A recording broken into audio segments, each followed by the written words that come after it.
You don't have to be perfect to be remarkable. You know, aim high, but manage my expectations of success.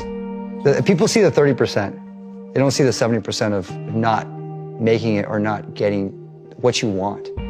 And the interesting thing is that when you are honorable to achievement, the wealth and that kind of thing comes automatically. My story is all about agility and being able to be flexible. The 5-year, 10-year plan that most CEOs ask, my plan has always been kind of unhinged. It's just like I go where my passion leads me, and I feel free. Performance mattered, not fame, not money. How well did you do at something is what mattered.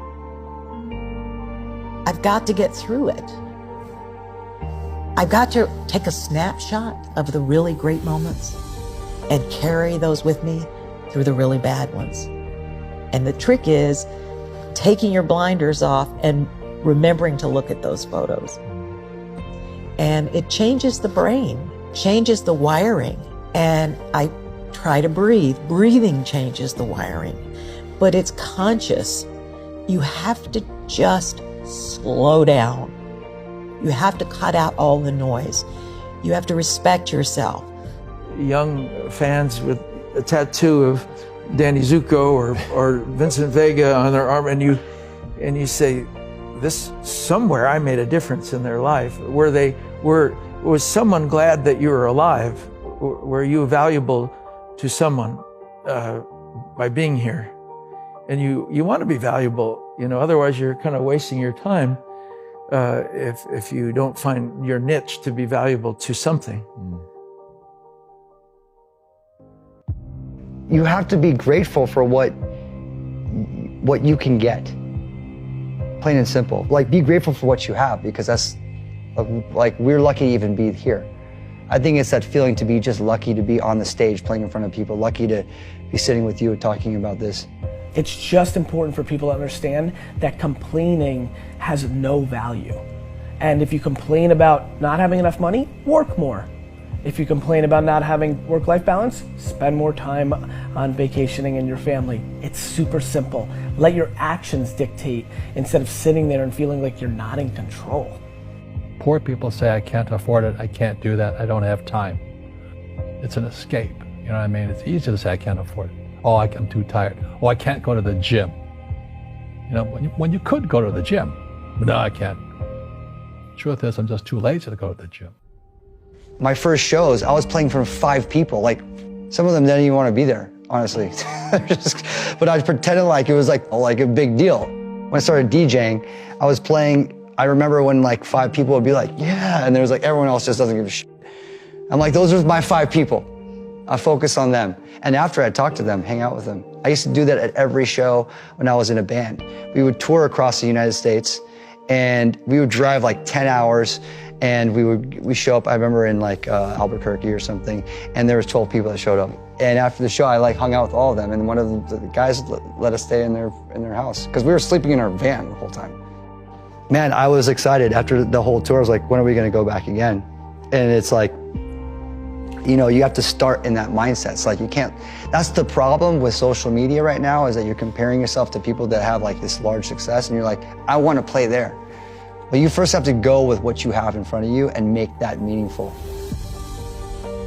You can't forget that life is an art. This is why Oprah and I connected immediately, because, you know, we did a whole episode one time on enlightening people that didn't have money on how they can live art. I said, very easy. I said, can the average fellow go to Walmart and afford it's like a tray? Yes, it might be $3. Can you afford a cup instead of a paper cup? Might be $1, it's fine. Now, can you put your favorite coffee in that cup? Can you go to a market or something and get a nice blueberry muffin? Can you make that look pretty, put a flower on that tray?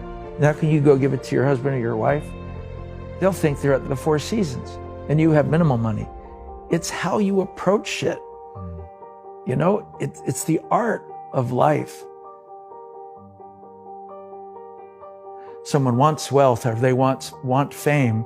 It's harder for that to happen because it's not based on anything that has a bean exchange to it. You know, I always say, if you want to be wealthy on just money, get into the money business, investments, banking, you know. But if you're in the arts, I would do it for art's sake first, and then hopefully others will follow, but not make it a prerequisite, but just keep doing the right thing and the good thing, it'll happen.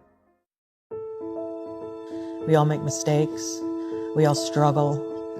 This like unconscious feeling that I need to prove to my dad that I'm gonna make it, because that's like what I grew up with. I grew up with this, like, I need to make it, because he implanted those subliminal messages towards me, you know, like when I was a kid growing up throughout my life. You know, let's say some parent that doesn't want their kid to play the violin, okay, and they're antagonistic. You know, you've got to be an accountant. You've got to be an accountant. You go, okay, Dad, I love you, but if I become an accountant, I'm becoming what you want me to be, and I have a good chance at having a not so happy life.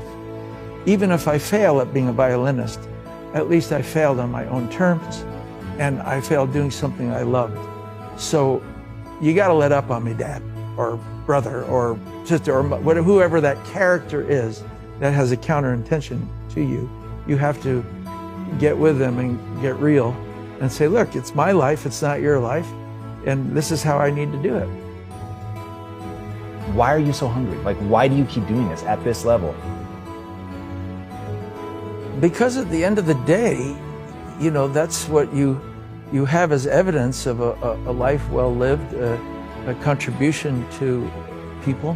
You know, you know, if let's say I have 70 movies and each one delivers a kind of joy to a certain audience, the collage or the mosaic of your career has this blanketed effect that suddenly you can go away with pride that it was a job well done, and you maybe made a difference in a lot of people's lives. When you do something because you love it, it's being an amateur. And if you're a professional, you have to do it regardless of whether you love it or whether you feel like it that night. The trick is to keep both. Because if you don't love it, then it's empty. You know, but we're getting there. What's crazy is that we're actually, the dreams I had as a kid, they're actually happening, which is it's bizarre and wild. I really want to showcase to all the young people that the shy kids, that the kids that are like, yeah, I will not be successful like that. I will have to like sit in a cubicle and do, you know, the boring stuff, which is actually what my dad told me to do. It's like, that's real life. You have other ways to look at your scenario. And, you know, it's like, I'm trying to speak to that demo, to those kids, to those people, to the young people out there like that. Even to the older people that are like, maybe I need to stop my job and like pursue something else. Or maybe I need to reevaluate what I want to do with my life. I'm learning now, I think, to try to go with the flow, to enjoy things, not to worry so much. If you always do good work from your standards, whether you're in a project that fails or succeeds, you can live with that. Think of, I'm 40. Do you know how young we feel? When you were 26, did you ever think that this is what 44 felt like? No. You thought that was finished? Yeah. How old are you? Like, you think a 40-year-old, like, when I was 25 years old, I thought a 40-year-old was finished. I don't even feel like I'm starting. And so I'm giving real advice, and real advice looks like this. When you're 19, and you can spend 7 full years learning your craft, meeting people that are mentors, being patient, and you wake up and you're 26 years old, you have your entire life in front of you, and you've done great foundational work to go on and then be successful.